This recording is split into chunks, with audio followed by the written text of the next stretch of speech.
नमस्ते प्यारे बच्चों। तो आइए देखते हैं हम यहाँ पे जो सामाजिक विज्ञान का अध्याय 5 दिया गया है, ये इतिहास का अध्याय 5 है। तो जो सामाजिक विज्ञान है उसमें ये अध्याय 5 दिया गया है। इसके पहले वाले जो अध्याय हैं वो हमने पिछली वीडियो के माध्यम से समझे थे। यदि आपने उनको नहीं समझा है तो इसके डिस्क्रिप्शन में लिंक दी गई है, उसको क्लिक करके सीधे वहाँ से देख सकते हैं। तो देखिए यहाँ, तो इसमें देखिए यहाँ पे कुछ निशान बने रहते हैं। ये तो बना रहता है यहाँ सब्सक्राइब का, यदि रेड दिख रहा है तो इसको आपको क्या करना है, क्लिक करके इसको जो है चैनल को सब्सक्राइब कर लेना है, ठीक है ना। और देखें यहाँ ये रहता है लाइक का चिन्ह, ठीक है, वीडियो को लाइक करना है। और यहाँ देखें ये रहता है डिस्क्रिप्शन, क्या बोलते हैं इसको, डिस्क्रिप्शन, ठीक है ना। तो इसे क्लिक करते हैं तो आप सीधे डिस्क्रिप्शन बॉक्स पर पहुँच जाते हैं। तो इसे क्लिक करिए, देखिए मैं आपको क्लिक करके बता रहा हूँ। देखिए, तो देखिए ये खुल गया डिस्क्रिप्शन बॉक्स, ये कहलाता है, ये लिखा हुआ है डिस्क्रिप्शन, DSCRIPTION डिस्क्रिप्शन। और यहाँ ऐसा चिन्ह दिखेगा, ये जो गुणा का चिन्ह है इस प्रकार से दिखने लगता है, ये है डिस्क्रिप्शन। तो यहाँ पर लिंक दी गई है, देखिए यहाँ पे ये लिखा है ऐड ग्रेड अभ्यास पुस्तिका। इसको आप जैसे ही क्लिक करते हैं तो आप सीधे प्लेलिस्ट पर पहुँच जाएंगे। प्लेलिस्ट पर आपकी जो भी वीडियो देखना चाहते हैं सभी विषयों की, वो आप उसको यहाँ से कंप्लीट कर सकते हैं, ठीक है। तो देखिए अब देखते हैं हम अध्याय 5, राज्य, राजा और एक प्राचीन गणराज्य, ठीक है। तो यहाँ चलेंगे प्रश्न 1 पर। देखिए, अश्वमेध यज्ञ का घोड़ा पकड़ने वाले राजा को युद्ध क्यों करना पड़ता था। तो यहाँ देखिए पहले जो होता था तो इस प्रकार से होता था, अश्वमेध यज्ञ होता था तो घोड़ा छोड़ दिया जाता था और उसको जो पकड़ता था उससे लड़ाई और युद्ध होते थे। तो स्वयं को शक्तिशाली साबित करने के लिए घोड़ा पकड़ने वाले को राजा से युद्ध करना पड़ता है। तो पहले ऐसा होता था कि यदि कोई शक्तिशाली है तो वही घोड़े को पकड़ सकता है, दूसरा नहीं। प्रश्न 2 दिया है कि जनपद का अर्थ लिखो। तो जनपद जो होती है किसी राज्य या मंडल का निश्चित सीमा वाला भाग होता है या खंड जो किसी प्रशासनिक अधिकारी के अधीन में होता है, उसे कहते हैं जनपद, ठीक। प्रश्न 3 दिया गया है कि पुरातत्वविदों की खुदाई से जनपदों को कौन सी बातों का पता चला है। तो देखिए खुदाई में यह पता चला है कि लोग झोपड़ियों में रहते थे और मवेशियों तथा अन्य जानवरों को भी पालते थे। तो ये है पुरातत्वविदों जो खुदाई की उन्होंने, तो उन्होंने कई चीज़ें मिली हैं।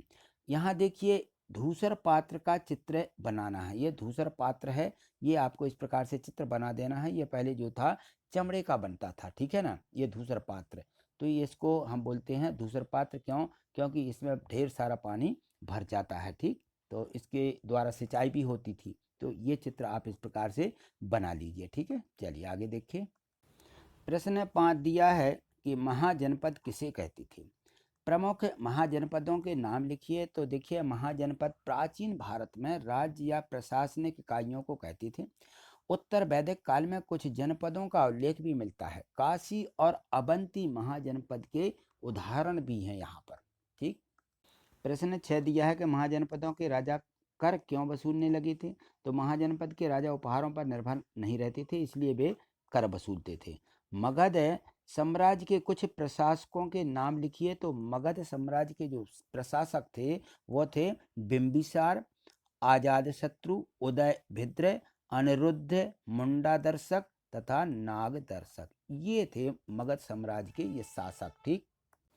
प्रश्न 8 दिया है कि इस काल में कृषि के क्षेत्र में क्या परिवर्तन आए हैं। तो देखिए यह इस जो उस समय का काल था, उस समय का समय था, उसमें कृषि के क्षेत्र में 2 बड़े परिवर्तन हुए हैं। हल के फाल अब लोहे के बनने लगे हैं, है ना, और लोगों ने धान के पौधे रोपण का काम भी शुरू किया है। तो इस प्रकार से ये कृषि के क्षेत्र में ये 2 नए परिवर्तन आए हैं। प्रश्न 9वां देखिए, गण या संघ के शासक अपना कार्य किस प्रकार करते थे। तो जो गण होते थे, गण के संघ के शासक सभाओं में बैठ करके बातचीत, बहस और वाद विवाद के जरिए तय करते थे कि क्या करना है और किस तरह करना है। शत्रुओं के आक्रमण से निपटने के लिए वे मिलकर चर्चा करते थे, ठीक है ना। तो इस प्रकार से गण और संघ के शासक थे।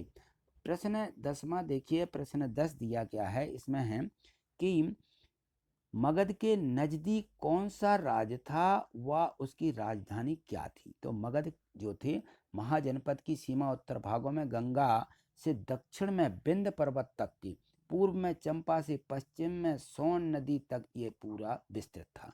यह दक्षिणी बिहार में स्थित था, जो कालांतर में उत्तर भारत का सर्वाधिक शक्तिशाली महाजनपद बन गया है। मगध की प्राचीन राजधानी राजगृह थी। तो इस प्रकार से मगध का पूरा नज़दीकी राज्य यहाँ तक फैला हुआ था। ठीक है, तो आज इतना ही, मिलते हैं अगली वीडियो के माध्यम से। थैंक यू, धन्यवाद।